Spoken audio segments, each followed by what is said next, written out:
Somos mudança e movimento, conhecimento e inovação, e ensino de excelência. Vivemos a conexão que une sociedade e sustentabilidade, em busca de formação e transformação, ligando você de norte a sul, no Brasil e no mundo. Do campo à cidade, na criatividade e na ciência, da pesquisa ao empreendedorismo e no cuidado com a saúde. Juntos, vamos construir o futuro. Vem pra Ubra. Oi, começando mais uma edição da Summit TV, canal 6, pela NET, claro. E hoje estamos recebendo aqui na Ubra para conversar um tema bastante polêmico não só a nível de município, mas a nível de estado, a nível de Brasil e a nível de mundo. E nesse momento então, estamos recebendo a doutora Maiara, que trabalha na OAB, que trabalha em cima desse tema que nós vamos agora divulgar. Um tema que traz bastante polêmica.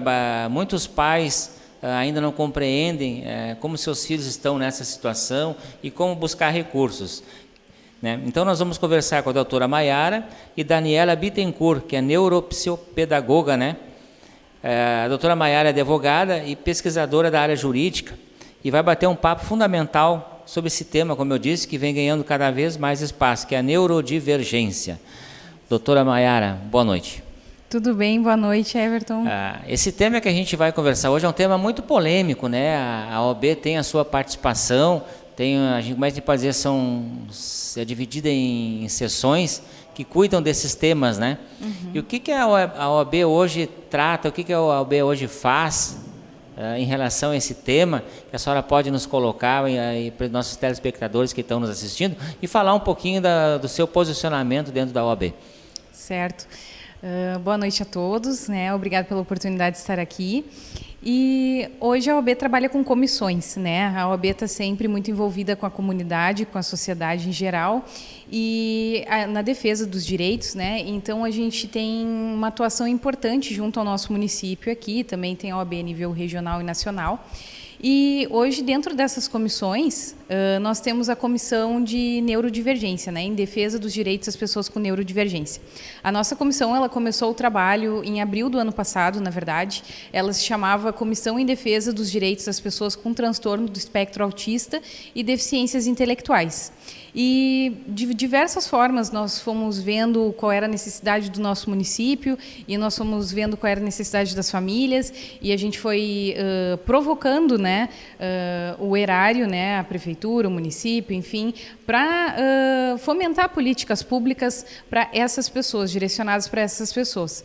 E no final do ano nós fizemos um projeto que foi muito legal, que se chamou Incluir e Informar. E ele se tratou de um projeto que a gente fez um ciclo de palestras, e eram palestras nas áreas da educação, da saúde, dos direitos, da família, e com diversos profissionais, psicólogos, neuropsicopedagogos, advogados, assistente social. A gente trouxe para a comunidade, de uma forma gratuita, é claro, como que funcionam todas essas etapas, assim, desde que tu recebe um diagnóstico, do que se trata o diagnóstico, né? Foi mais focado em autismo na época, que era o foco da comissão, e abordamos sobre TDAH, né? Transtorno do déficit de atenção e hiperatividade. E com esse projeto, nós vimos a necessidade de ampliar a abrangência da comissão, e então essa comissão, que era do transtorno do espectro autista e deficiências intelectuais, se transformou em duas: uma comissão em defesa dos direitos das pessoas com deficiências e uma comissão em defesa das pessoas com neurodivergências, que é a que eu represento hoje. Inúmeras pessoas mandaram mensagens sabendo da programação de hoje, né? Uhum. E uma delas que chega para nós, uma pergunta, quais são os principais direitos das pessoas neurodivergentes asseguradas pela legislação brasileira? Então, eu digo que os principais direitos são inúmeros, né? A gente tem uma gama de direitos estabelecidos a níveis de legislação. O que é difícil é torná-los reais, né? Trazê-los de uma forma eficaz para a sociedade.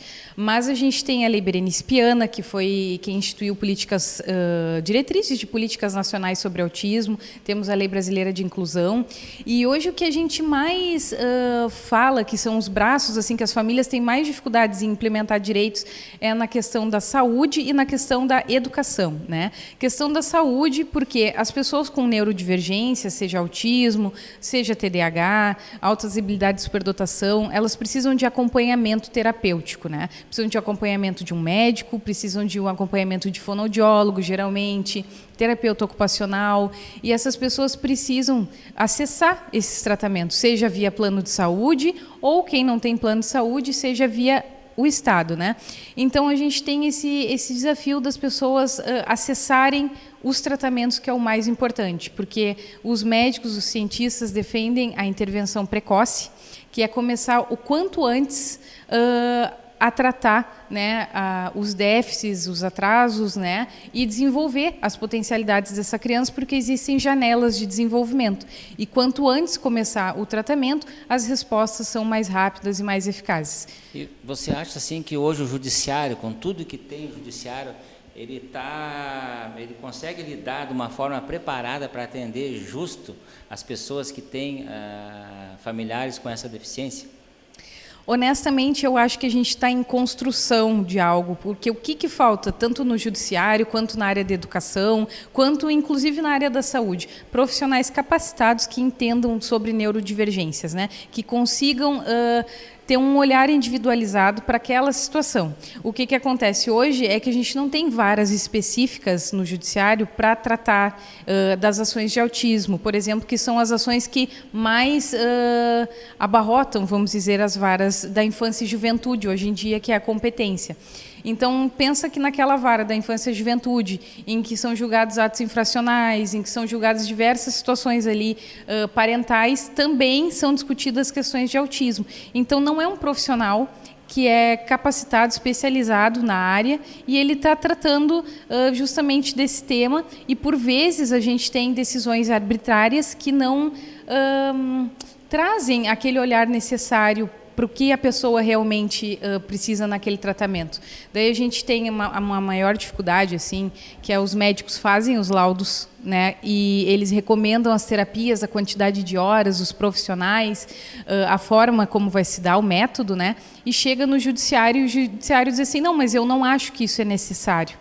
Só que a questão é que é o laudo médico, ele não pode ser confrontado pelo judiciário, entende? São duas coisas que elas têm que andar no mesmo caminho, não se contrapondo. E se eu não tiver um julgador, se eu não tiver um judiciário preparado para entender quais as necessidades dessas crianças neurodivergentes, eu não vou conseguir abordar essa questão com o olhar que eu preciso. E daí a gente acaba tendo terapias negadas, acaba tendo direitos usurpados, justamente porque não tem esse conhecimento devido, né?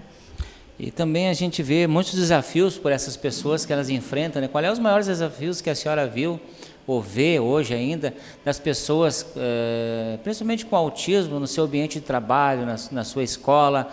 Qual é os maiores problemas que vêm para você, que os pais trazem dentro da OAB nessa questão? Daí a gente volta para aquela questão um pouco que são os dois braços da maior dificuldade, que é a saúde e a educação, né? E o que eu vejo que é mais desafiador para a gente falar hoje em dia é a inclusão. Seja a inclusão escolar, seja a inclusão no ambiente de trabalho, né? Porque as pessoas, elas não estão preparadas para incluir, na verdade. Então, a gente está na escola, a gente tem um ambiente desafiador ali para um professor de 25 a 40 crianças, varia de escola para escola, seja municipal, estadual ou privada, e nós temos profissionais que não recebem a devida capacitação para que eles possam estar incluindo essas crianças em sala de aula. Então, além de ter todo ali um repertório de diversas crianças com diversas criações, né, a educação é uma questão, essa inclusão é uma questão que pega muito os pais, porque os pais lutam muito e exigem muito, e às vezes assim, e é necessário, é um direito das crianças serem incluídas, mas também é um direito desse profissional receber essa capacitação, saber o que fazer, receber essa orientação de como acolher essa criança, né? O profissional precisa ter esse olhar, a criança precisa ter esse olhar. Por isso que eu sempre digo que é um movimento que tem que ser feito em conjunto, famílias, escola, Estado, sociedade, né, para que a gente possa estar falando mesmo em inclusão. E hoje uma discussão muito grande que tem é a falta de monitores, né, nas escolas. A gente pega e são ações também que no judiciário que tem ganho cada vez mais volume, né? Pedindo monitoria, porque tem algumas crianças que necessitam ter um acompanhamento escolar especializado, né? Precisam ter alguém com elas ali para ajudar no desenvolvimento, né? E faltam profissionais. A gente está vivendo numa realidade, a gente já tem alguns casos de algumas graduações de licenciatura ofertando bolsa integral porque faltam profissionais da educação. E a gente passa o mesmo com o monitor, né? Então, faltam monitores nas escolas, faltam pessoas interessadas, faltam capacitações e no ambiente de trabalho falta oportunidade para essas pessoas também, né? A gente vê que muitas vezes são pessoas que não conseguiram concluir o ensino médio, são pessoas que não tiveram acesso à graduação, então já é mais difícil elas serem inseridas no mercado de trabalho. Então, realmente, o que falta é um olhar para essas pessoas e falta inclusão, né? Essa é a palavra-chave. A gente vê, e por que essa dificuldade do judiciário? Claro, falta a parte técnica. Aí vocês, por exemplo, entram com um processo, né? Vai para a mão do juiz. O juiz também ele tem que ter conhecimento do assunto, né? E muitas vezes alguns juízes não têm, né? Porque precisam da parte médica. Ele teria que ter dentro do judiciário uma área específica de juízes para atender essa área. Porque a gente vê o acúmulo de processos, né? Aí leva um tempo para desenrolar aquele processo, aí é um recurso. Aí o município às vezes recorre, que também tem essa, eles vão recorre porque não tem como colocar um monitor especializado. É em razão disso essa demora desses processos? E o que que chama mais atenção é que o tratamento de autismo ou das neurodivergências, ele é um tratamento urgente, ele é um tratamento para se começar imediatamente. Então, geralmente são processos com pedidos liminares, são processos com antecipação de tutela, são processos que demandam mais uma análise mais específica e mais célere. Então, só que são tantas ações atualmente por causa da atual estatística, que é uma atual de semana passada, uma para cada 31 crianças tem autismo, 5 a 8% da população mundial tem TDAH, 3 a 5% da população tem autossabilidade e superdotação, isso sem falar nas outras neurodivergências, né? Então, os diagnósticos estão aumentando devido a diversos critérios e as ações estão aumentando, falta esse olhar mais específico, mais técnico, mais criterioso, mas realmente o judiciário deveria ter uma preparação também para que a gente tivesse um olhar mais criterioso na hora de decidir sobre terapias, porque a gente tem juízes debatendo sobre o que é terapia ABA, o que é terapia Denver, e eles não aceitam, são métodos de terapia, né? E eles, na verdade, não temos dentro do judiciário cunho para estar discutindo nesse teor com os laudos médicos, né? Por isso que às vezes ocorre muito descrédito do advogado, né? As famílias desanimam porque às vezes estão ali há anos tentando algum recurso ou receber às vezes algum benefício e a morosidade do judiciário parece que cada vez maior, mais lento, mais demorado. Aí o advogado tem que correr mais rápido ainda para tentar acelerar o processo, vendo a necessidade daquela família também, né? Também. A senhora como mãe também tem filhos, né? A gente vê a necessidade, a criança da gente naquela situação, a gente sabendo que é realista aquilo ali e uma morosidade do judiciário. É verdade, eu sou advogada, sou mãe atípica também, né? Foi o que me trouxe para esse mundo das neurodivergências, foi minha filha. E realmente a gente tem que ter empatia com as famílias nesse momento, porque lutar contra o sistema diariamente é exaustivo. Tu está sempre na escola pedindo por inclusão, tu está sempre pedindo para que o juiz ele não te conteste na questão do laudo médico, né? Para que não descredibilize, porque a gente escuta até dentro do judiciário as pessoas falando assim, nossa, mas é a mãe que quer as terapias nessa quantidade, é a mãe que deseja que o filho faça isso, não é o médico. Mas, na verdade, para dar um laudo de autismo ou de TDAH ou outras neurodivergências, é necessário que a criança passe por toda uma avaliação multidisciplinar, né? Então, não é tão simples, não é um pedido da mãe, né? É um pedido de uma equipe multidisciplinar que está devidamente embasada para achar que para considerar que aquele é o melhor tratamento para aquela criança. Então, essa morosidade é muito complicada, principalmente em relação às ações de saúde, principalmente nas ações das neurodivergências, que são casos urgentes, né? E os neurodivergentes existem dentro do Poder Judiciário, dentro da OAB, dentro do núcleo de advogados? E como é que é tratado isso? Claro, existe, né? Nós temos juízes, só que o que acontece? Pela falta de inclusão, às vezes, as pessoas preferem não assumir a sua neurodivergência e passam, assim, principalmente quando têm um nível de suporte mais baixo, né?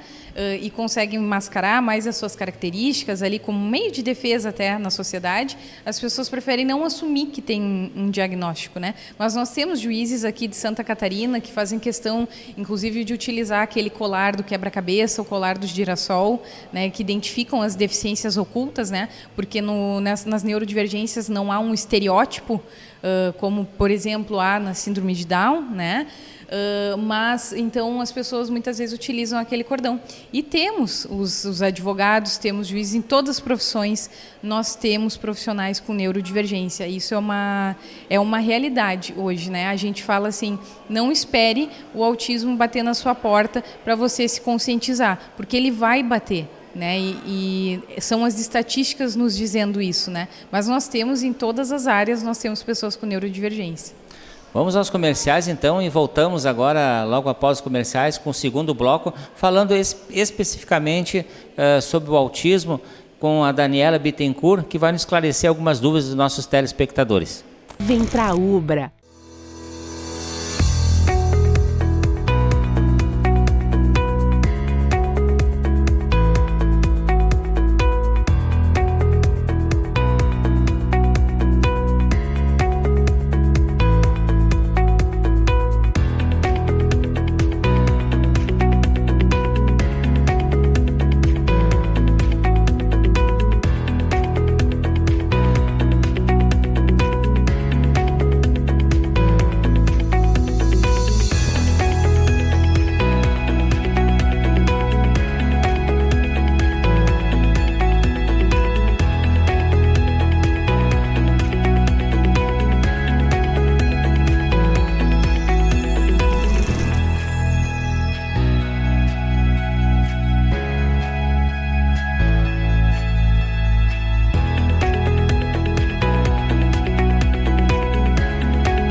Vem pra Ubra. Então voltamos então agora conversando sobre esse assunto, debatendo um pouco, que é tão polêmico hoje aqui no município de Torres. Depois eu tenho uma pergunta para fazer que veio aqui de um telespectador, a questão da APAE, doutora. Vou conversar agora um pouquinho com a Daniela Bittencourt, que é especialista nessa área, né, Daniela? Que vai responder umas perguntas aqui. Muito interessante que o pessoal está pedindo e preocupado, muita gente preocupada com essa questão do autismo e como está crescendo, né, Daniela? Como está aumentando aqui no nosso município também, do ano passado para cá teve um aumento muito grande, né, Daniela? O que a gente costuma falar sobre esse aumento, né?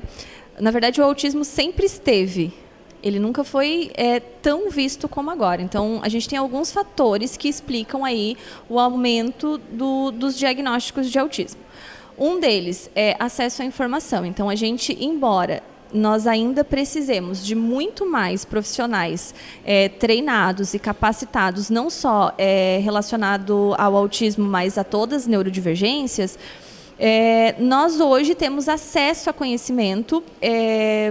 É muito mais fácil eu ter conhecimento do que antigamente. Então, hoje, se eu der um Google ali, se eu entrar no YouTube, eu tenho diversos canais, por exemplo, com cursos gratuitos sobre essa área. O que faz com que muitos pais consigam observar características nos seus filhos mais cedo. e o que faz também com que alguns profissionais consigam ver isso nas crianças que vão aí aos consultórios pediatras e tudo mais, né? Então, essa é uma das causas do aumento do autismo. Uma outra causa que a gente fala muito é que o autismo ele é um transtorno do neurodesenvolvimento de ordem genética, né? Ele é neurobiológico, que a gente fala. Só que a gente tem também fatores epigenéticos, né, ambientais. Então, o que acontece? Muitas crianças, muitas famílias, muitas pessoas nascem com uma predisposição. E o nosso estilo de vida, né, cada vez mais acelerado, a tela, né, a gente fala muito, não, tela não causa autismo, mas ela potencializa características daquelas pessoas que já têm uma predisposição genética para isso. É onde a gente vê essas características cada vez mais afloradas e, por isso, mais diagnósticos. Qual é a idade média que a gente começa a constatar essas diferenças na criança, no adolescente? Tem uma idade que a gente consegue observar? Falando assim em autismo, o que acontece? Nós temos o que nós chamamos de marcos do desenvolvimento, né? Então, toda mamãe lá que tem o seu bebê sai da maternidade com uma carteirinha de vacinação. Antigamente a gente não tinha esse costume, né, de ler o que está escrito na carteirinha de vacinação, mas ali nós temos os marcos do desenvolvimento. Então, existe uma frase clássica que todo mundo fala: cada criança tem seu tempo.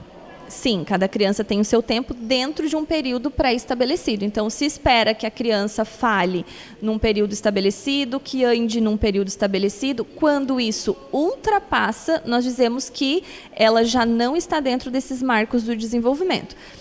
Nós temos aí casos de mães muito atentas que observam características em bebês com meses, né? E já chega no pediatra: olha, observei isso, a criança não está interagindo comigo, a criança não me olha, ou a criança não balbucia. E aí a gente tem o que a gente chama desses diagnósticos muito cedo, e por isso fazemos as intervenções precoces. E aí essas características começam a não ser mascaradas, mas a gente vai trabalhando as habilidades e a criança não vai ter tanto prejuízo.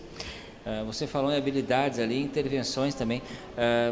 Me diz uma coisa: quais as intervenções baseadas em evidências que apresentam o melhor resultado hoje? A ABA, a Denver ou a fonoaudiologia? Na verdade, ou da integração social? Elas são diferentes ali, né? A ciência ABA é o que melhor apresenta resultado, né? A fonoaudiologia, a maioria das crianças com TEA vai precisar por causa da restrição na comunicação. Então, o que acontece? Geralmente, os neuropediatras, pediatras solicitam terapias baseadas na ciência ABA, que é uma ciência comprovada mundialmente, que dá muito certo e que a gente vê muito resultado. Então, geralmente, procura-se profissionais que tenham essa certificação. E assim, pode falar, doutora. Pode ser, por exemplo, assim, uma fonoaudióloga especializada em ABA, né? Ou pode ser uma psicóloga especializada em ABA. ABA é um método de terapia, assim como o Denver, assim como integração sensorial, são métodos de terapia. Agora, fonoaudiólogo, o terapeuta ocupacional, o psicólogo, o neuropsicopedagogo, daí são quem aplica essas terapias, são os terapeutas, né? E essas terapias, ela tem uns prazos, como é que elas são feitas? A cada 3 dias, uma vez por semana, ou depende do caso? Depende do caso. Vai depender aí do nível de suporte da criança, vai depender das habilidades que a gente precisa estar trabalhando, né? Geralmente os pediatras solicitam ali, neuropediatras, 2 vezes por semana, 3 vezes por semana.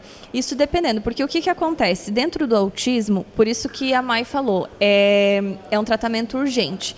Então, a criança ela não vai precisar de um terapeuta, ela vai provavelmente em psicólogo, em fonoaudiólogo, psicopedagoga, neuropsicopedagoga, se for necessário, TO, né? E essa equipe trabalha em conjunto entre eles, trabalham junto com a escola, trabalham junto com a família. A gente costuma dizer que as pessoas neurodivergentes, elas vivem em terapia.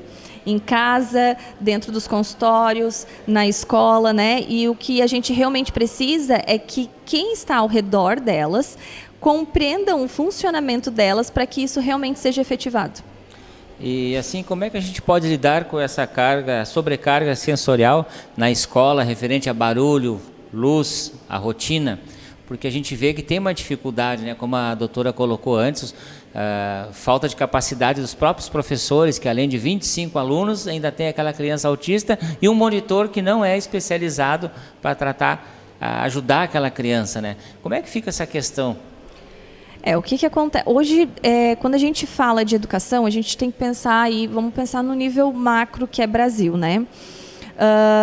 Por mais que nós tenhamos profissionais que queiram fazer a inclusão acontecer, a gente ainda esbarra na falta de conhecimento, na falta de estrutura e num sistema muito engessado, né? Quando a gente fala assim, a gente vive a inclusão? Não, estamos caminhando. A gente ainda não vive a inclusão como deveria realmente acontecer. Então, por exemplo, uma criança com TEA numa sala de aula, que eu tenho aí muitos cartazes, né, que eu tenha muito barulho, é muito provável que essa criança se desorganize. E é imprescindível que o professor, que o monitor compreenda das características da condição daquela criança. E aí, compreender dessas características não quer dizer que a pessoa tem que entender somente sobre o TEA, mas tem que entender sobre o indivíduo, né? A gente costuma falar de ensino individualizado exatamente por isso, porque quando eu penso numa sala de aula com 25 crianças, eu tenho 25 histórias.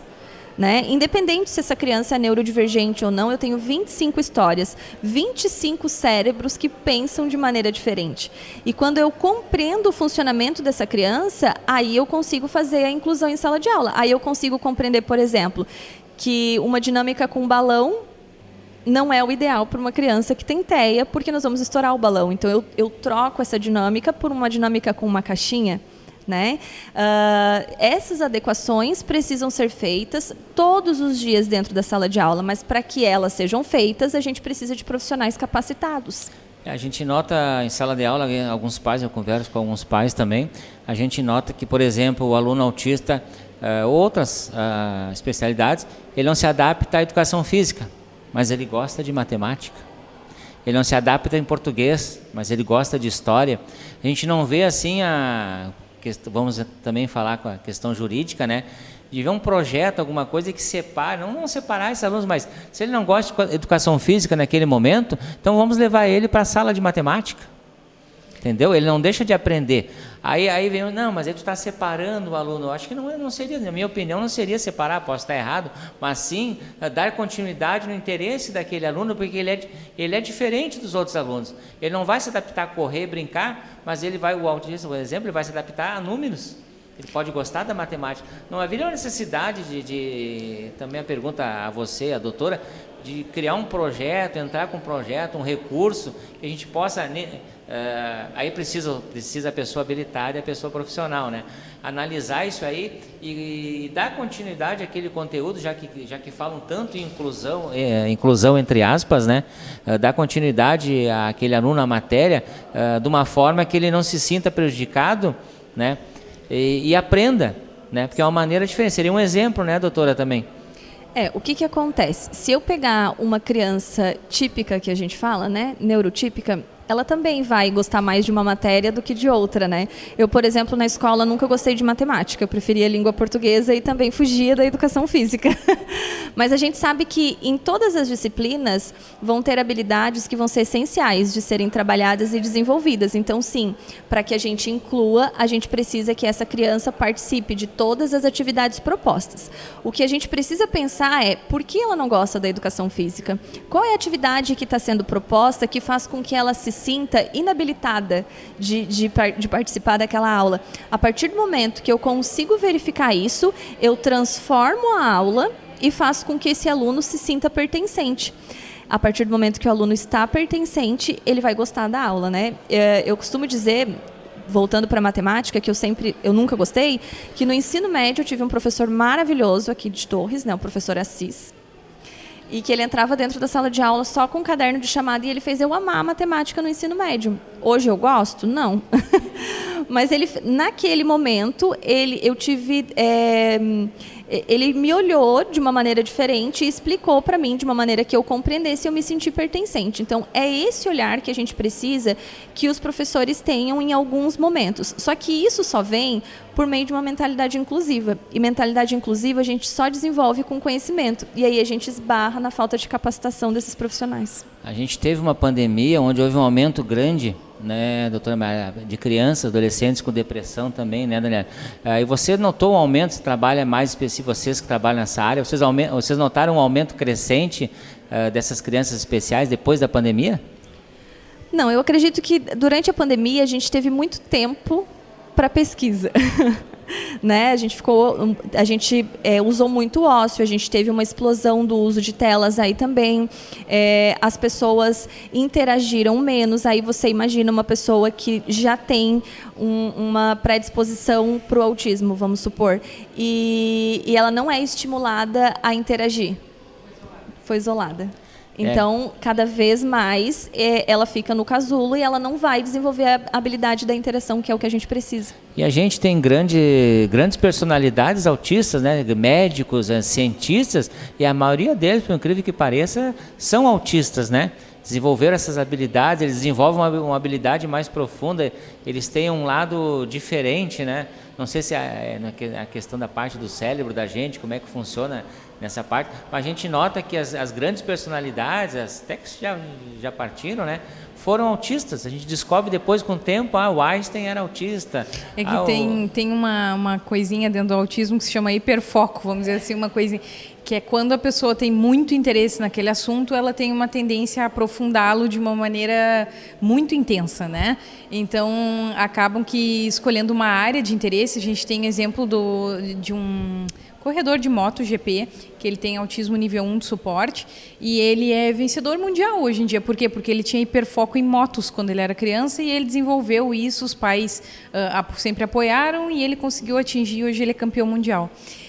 Mas o que eu queria abordar ali, que tu comentasse, Everton, antes, é da questão da inclusão. E uma questão muito importante em sala de aula da gente ver é justamente isso que tu falou. Se a criança tem mais interesse em matemática, por que não botamos ela na matemática em vez de insistir na educação física, né? Porque, na verdade, a criança ela vai ter interesse...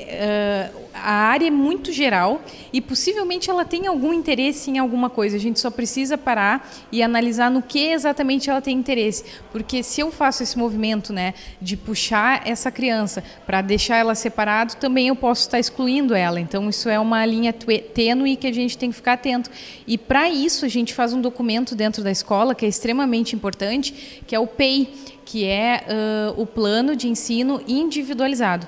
E nesse PEI, toda criança tem direito a um PEI, toda criança neurodivergente, né, ou deficiente, ou uma criança com deficiência, né, ou com alguma dificuldade, tem direito a esse PEI, e nele constam todos os objetivos a serem trabalhados, todas as potencialidades daquela criança, coisas a serem trabalhadas a curto e a longo prazo para traçarem esses objetivos. Então, ali consta todo um histórico da criança, que vai ter todos os interesses dela, e frente com esse PEI, baseado nesse PEI, a gente pode desenvolver as outras matérias que elas não têm muito interesse, porque, como a Daniela comentou, é um movimento muito comum, na verdade, das crianças não gostarem de tudo, né? Ninguém gosta de tudo, né? Sim. Eu já fui contrária, eu não gostava de português, mas ninguém gosta de tudo. Então, a gente precisa, de alguma forma, despertar o interesse para que ela possa ser incluída tanto pela professora quanto pelos outros colegas também, né?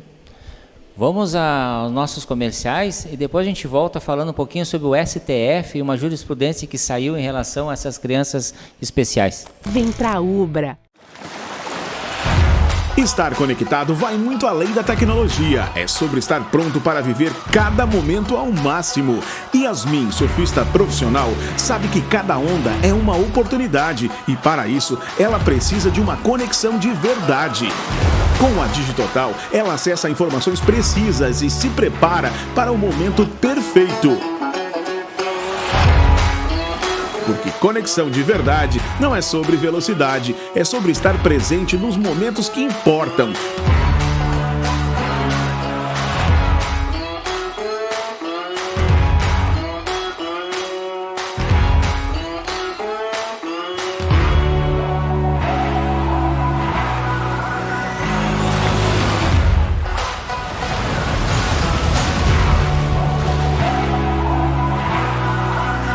Conecte-se sem limites. Viva cada momento com a Digitotal. Vem pra Ubra. Voltamos então com esse tema aí muito polêmico aqui no município de Torres, a nível de estado, né, doutora, né, Daniela? E uma pergunta muito interessante, o STF fez ali uma minuta, alguma coisa referente às crianças com aba e fono. Isso aí é feito, tão cumprindo o que o STF designou? Como é que está essa situação? A gente tem, na verdade, tinha toda uma discussão se o rol da ANS ele era taxativo ou exemplificativo, né? Taxativo, o que quer dizer? Que é exatamente o que está ali escrito. Eu não posso ampliar nada do que está ali escrito, né? Tem que seguir exatamente o que a ANS autoriza. E no momento que o STF decide que ele é um rol exemplificativo, ele abre, né, para mais terapias. Tudo que está, hoje em dia, tudo que consta no laudo médico, a criança tem direito a realizar aquele tratamento. Sim, ela tem direito, mas ela esbarra no que eles não conseguem, então? Se está escrito que a criança tem direito, é obrigado o Estado, União, município, favorecer, o que está errado, o que esbarra que as famílias não conseguem, às vezes, os direitos que precisam para essas crianças? Tá, é um problema assim de, como a Daniela estava falando, é uma mentalidade inclusiva que a gente tem que colocar, porque por que esbarra, né? Muitas vezes pessoas com planos de saúde não conseguem exercer os seus direitos, mesmo tendo um plano mais top de linha, assim, que está lá, o melhor plano do país, a pessoa não consegue ter acesso aos tratamentos. Por quê? Porque o sistema ele é feito para que tu desista. Tu vai assim, tu faz o pedido é negado, tu faz o pedido de novo, o pedido é negado, tu vai para uma ouvidoria, tu tem que esperar dias, o plano fica analisando, então existe uma morosidade, aquela morosidade que tu falasse do judiciário é a mesma morosidade dos planos de saúde. Então, assim, tu recebe negativas, até que tu tem que, o plano de saúde, tu exauriu ali o plano de saúde, o que tu poderia discutir com eles, tu tem que judicializar essa questão, né? Então, realmente, parece que a gente tem, e é isso que a gente falou no início da entrevista, a gente tem o direito, a gente tem a lei, a gente tem a proteção e a gente não consegue tornar ele eficaz porque a gente depende de um sistema.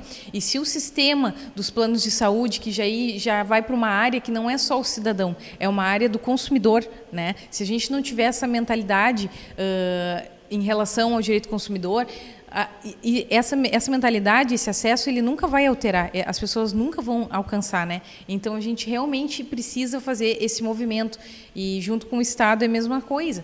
As pessoas que não têm plano de saúde também têm acesso, só que o que vence as pessoas? A burocracia, porque se eu não tenho um plano de saúde e eu peço meu tratamento pelo Estado, eu como mãe de criança atípica, eu tenho que ir de 3 em 3 meses no judiciário, eu tenho que pedir relatórios de 3 em 3 meses de toda a equipe multidisciplinar, eu tenho que pegar notas fiscais, eu tenho que pegar parecer na escola, toda uma documentação vasta de 3 em 3 meses e levar para o advogado ou para a defensoria pública, eu tenho que levar para que ele ele vá alimentando o processo com essas informações de 3 em 3 meses. Mas aí então, no caso o juiz, um exemplo, né, doutora, ele invalida o que um profissional está dizendo, porque se ele pede tanta coisa, o que adianta você, juiz, pedir tanta coisa para uma criança, um exemplo autista? Aí você está invalidando o que o médico, que é especialista, o médico que conhece, que estudou sobre isso aí, como você estudou as leis, ele estudou a medicina, né? E conhece, você está invalidando então o processo do médico. Então não adianta pegar o atestado médico, não serve para nada. Se o seu juiz não vai pedir isso, vai pedir aquilo, aí se é contra um órgão público já tem a morosidade, que eles têm um prazo maior para recurso, né? Existe já alguma jurisprudência sobre isso aí, do município impossibilitar uma vaga numa escola de uma criança ou uma vaga na APAE, por exemplo? Na verdade, isso é crime, né? Negar vaga para criança com deficiência. Mas se é crime, então os juízes tinham que estar presos, o prefeito tinha que estar preso, o presidente da APAE tinha que estar preso, e não acontece isso. O que acontece muito, né? A gente tem um déficit ali com a APAE, que existe muita demanda, muitas pessoas precisando de atendimento e não se tem profissionais, né? Não se tem fonoaudiólogos, não se tem terapeutas ocupacionais, e daí essas crianças vão para o município, vão no posto de saúde, vão requerer esse tratamento, não tem profissionais também, e daí o que eles fazem? Entram judicializando o pedido. E daí acaba que o maior movimento que existe é o Estado, ele vai lá e deposita o dinheiro numa conta, e com esse dinheiro as famílias contratam profissionais de forma particular, porque as associações e instituições não estão dando conta e não têm profissionais disponíveis, né? A gente, inclusive, como OAB, a nossa comissão, ano passado, nós indagamos muito a antiga prefeitura por que nós não tínhamos um TEACOLE aqui, que é um sistema, é um programa do governo, né, que oferece, são centros de tratamento, eles fazem uma triagem, veem o que as crianças necessitam, fornecem os profissionais, e por que o nosso município não estava inscrito no programa TEACOLE, né? E, na verdade, recebe, inclusive, fomentos, né, para que esse programa não tenha um custo, né, seria o Estado que arca. Não teve interesse, né, do nosso município, na verdade. E daí nós mudamos a gestão, e essa gestão nova, inclusive, foi uma abordagem de campanha à necessidade de um olhar inclusivo para essas crianças. Nós temos mais ou menos 400 crianças PCDs só no nosso município. Então, a gente espera que essa nova gestão venha de uma forma mais inclusiva, e, inclusive, soubemos que eles tiveram já uma reunião para implementar o sistema TEACOLE, e nós esperamos que também vamos fiscalizar e vamos nos oferecer para auxiliar nesse sentido, né, que, de fato, implementem o TEACOLE aqui, porque as famílias estão precisando de uma forma urgente. A gente vê a questão da APAE, que a gente conversou ali, tem várias famílias pedindo vaga na APAE e não estão abrindo vagas. O que está acontecendo com a APAE? Não sei se vocês estão a par do nosso município de Torres, a quantidade muito grande de famílias ali. Diz que falta recurso. O que está acontecendo? A APAE, ela recebe alguma verba municipal, ou ela tem que sustentar propriamente dos recursos dela? Ou falta espaço? O que está acontecendo na nossa APAE do município de Torres hoje, doutora? É assim, mas é bastante famílias pedindo vagas e as vagas não estão sendo abertas.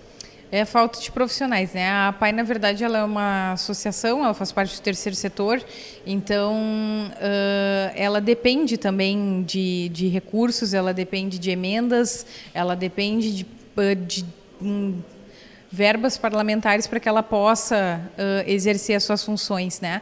Então, hoje nós temos ali o mesmo déficit que nós temos de saúde aqui no município, por exemplo, nós não temos profissionais, nós até então estávamos quase sofrendo uma denúncia do CREMERS porque não tínhamos pediatra e obstetra no nosso hospital, assim como nós não temos fonoaudiólogo e TO na APAE, assim como outras especialidades que eram necessárias. Daí acaba que a APAE te coloca numa lista de espera e acontece esse movimento que eu falei, as famílias têm que judicializar, elas acabam judicializando, e o Estado fornece a verba para que as famílias arquem com um profissional de forma particular, né? Só que as APAEs estão falindo, porque elas não estão recebendo recursos, né? Os profissionais, a hora paga é ínfima, o valor da hora paga, não há valorização profissional, então acontece todo esse movimento. Por ela ser uma associação sem fins lucrativos, a APAE, eu acho que é, né?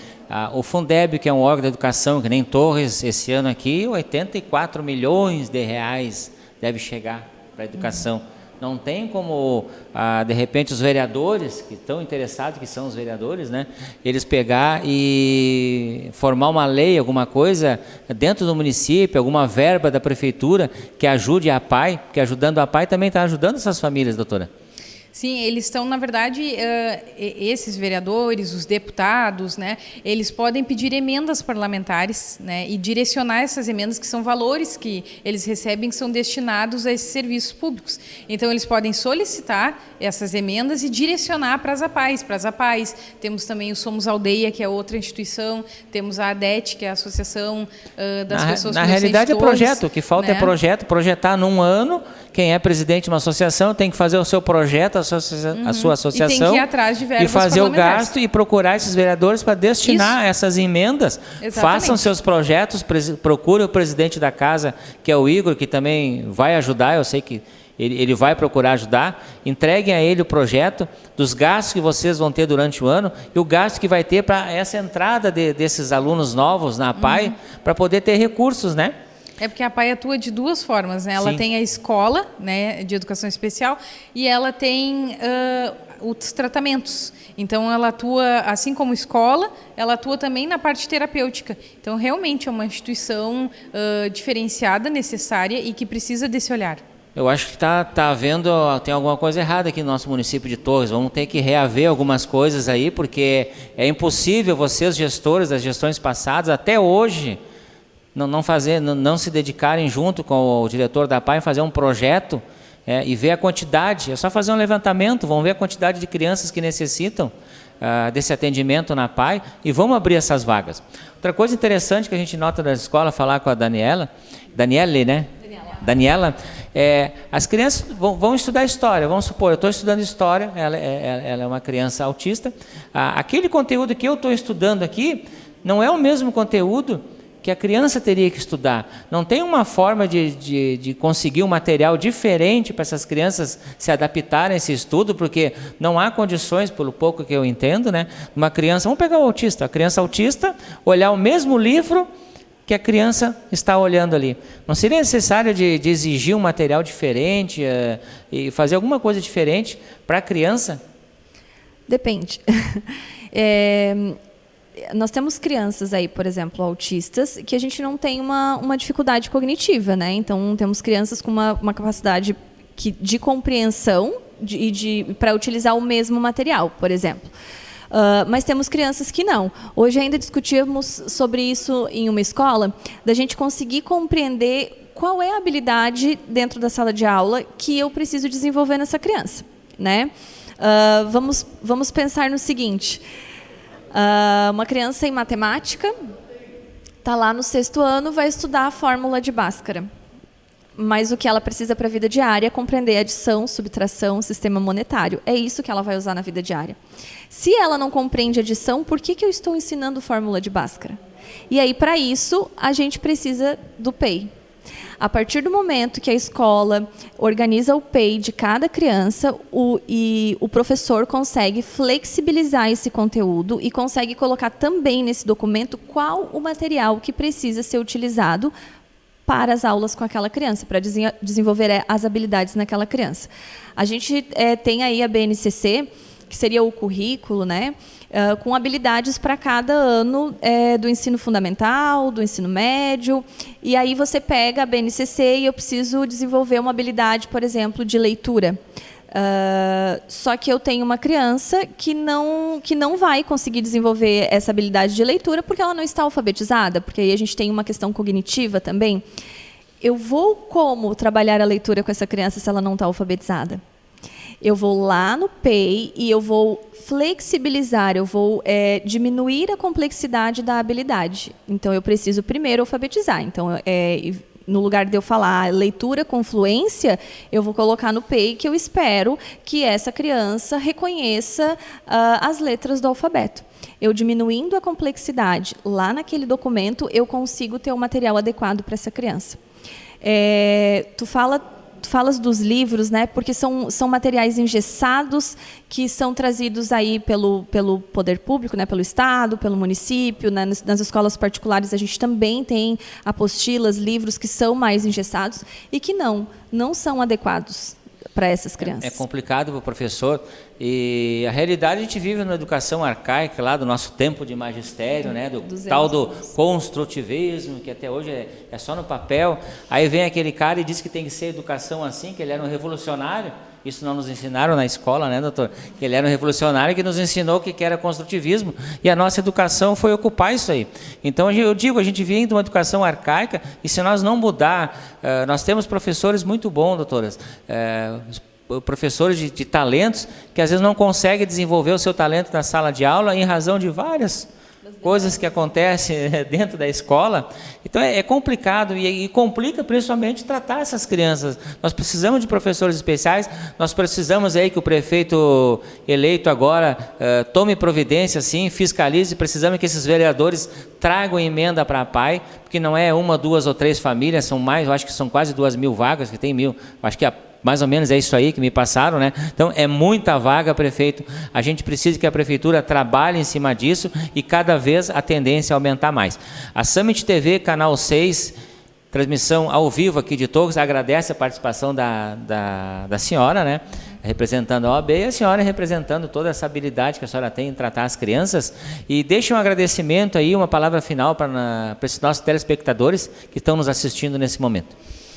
A minha fala final seria para as famílias, tá? Porque assim, a gente exige também muito da escola, a gente exige muito do professor e a gente também, como família, a gente tem que fazer a nossa parte. Se eu estou vendo que o meu filho, ele precisa de um tratamento e eu não forneço o tratamento que o meu filho precisa, independente da minha condição financeira, porque eu consigo acessar esse tratamento todo gratuitamente pelo Estado, eu negligencio as necessidades do meu filho e isso é crime, porque negligência se configura maus tratos, de acordo com o Estatuto da Criança e do Adolescente, e isso configura crime. Então, o que eu quero dizer é que a gente não pode só exigir, cada um de nós, como famílias, como escola, como sociedade, como Estado, nós temos o nosso papel a ser desempenhado. E, às vezes, como é que os professores vão... Eu vou lá e vou exigir inclusão daquele professor. Como é que eu vou exigir inclusão se eu não vou numa reunião na escola, se eu não participo ativamente da vida escolar do meu filho, se eu não dei pelo menos uma carta de apresentação falando para a professora quais são as necessidades do meu filho, quais são as potencialidades dele, se eu não levei nunca nenhum terapeuta do meu filho na escola para fazer uma observação, para ver como que eu posso dar ferramentas também para que esse professor possa fazer essa inclusão. Não basta que eu vá lá e exija os meus direitos, eu também tenho direitos e deveres que eu, como família, eu preciso cumprir. Então, a minha mensagem, ela vai para as famílias. Não vamos deixar que o capacitismo comece em casa. Não vamos deixar que eu recebo um diagnóstico e eu vou viver um luto e eu vou me enterrar nesse luto. Eu não posso, gente. Eu tenho que tomar uma providência. O meu filho, ele tem direito ao pleno desenvolvimento. E eu, como família, tenho o dever de fornecer esse pleno desenvolvimento para ele. Então, vamos parar com esse cabo de guerra entre escolas e famílias, vamos se apoiar, vamos buscar uma compreensão mútua, vamos percorrer o Estado atrás de políticas públicas, a gente tem que lutar. Cada voto que você dá para um vereador, você dá para um prefeito, você dá para um deputado, para um governador, é o seu representante e ele vai estar trazendo políticas públicas para você. Então pense, porque isso é um movimento importante que você como família também tem que analisar antes de realizar uma votação. Então vamos cada um cumprir o nosso papel, sem cabo de guerra, respeitando também e olhando para esse profissional, porque a gente não pode somente dizer que o profissional está lá, que ele não tem capacitação, que ele não está tentando. Muitos profissionais, muitos professores estão tentando incluir sim, só que eles não têm recurso, eles não recebem apoio da escola, eles só recebem críticas, as famílias não vão lá. Então a gente precisa ter um olhar sensível para esse profissional, que muitas vezes não é valorizado de uma forma financeira também, não é ser professor no nosso país, culturalmente, não é uma profissão reconhecida, valorizada, expressiva. Então a gente precisa mudar essa mentalidade de achar que estamos em contrapontos, nós estamos do mesmo lado e nós precisamos desenvolver mais essa mentalidade. Fica aí o agradecimento então da Summit TV, Canal 6, da NET Claro, mais uma vez aí atendendo a população torrense, pedindo que trouxesse as pessoas responsáveis, que pudesse explicar à população. Muito agradecido a vocês, muito obrigado. Vamos convidar de novo, né, a presença de vocês com outros temas, né? E fica aí então o encerramento da nossa programação, Summit TV, Canal 6, pela NET Claro, a número 1 do Litoral Gaúcho.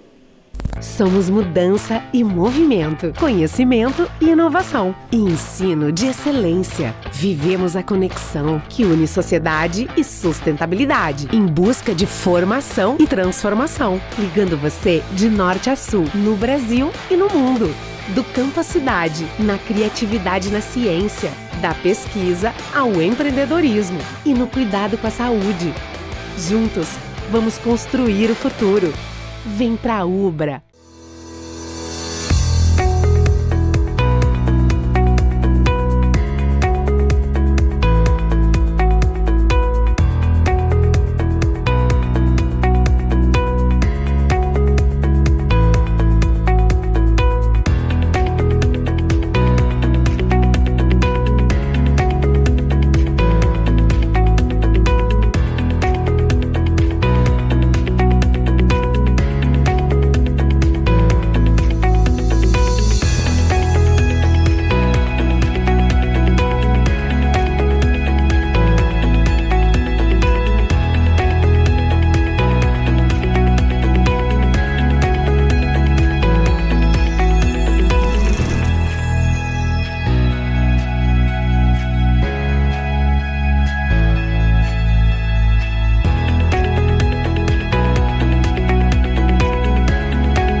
Estar conectado vai muito além da tecnologia. É sobre estar pronto para viver cada momento ao máximo.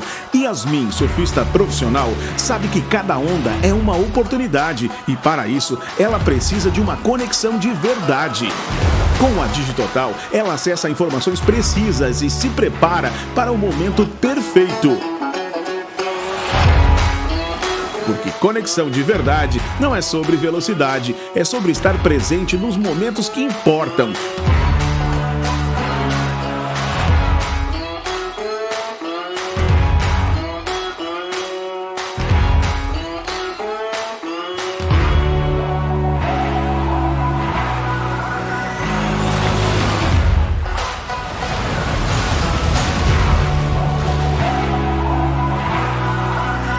Conecte-se sem limites. Viva cada momento com a Digitotal.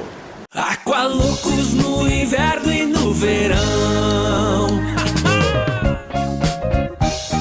Aqui não tem tempo ruim, tudo é alegria. Curtir o dia numa boa com toda a família. Aqualoucos é pura diversão. Faça chuva ou faça sol, no inverno e no verão. É Aqualoucos, yeah.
Aqualoucos no inverno e no verão. Aqui não tem tempo ruim, tudo é alegria. Curtir o dia numa boa com toda a família.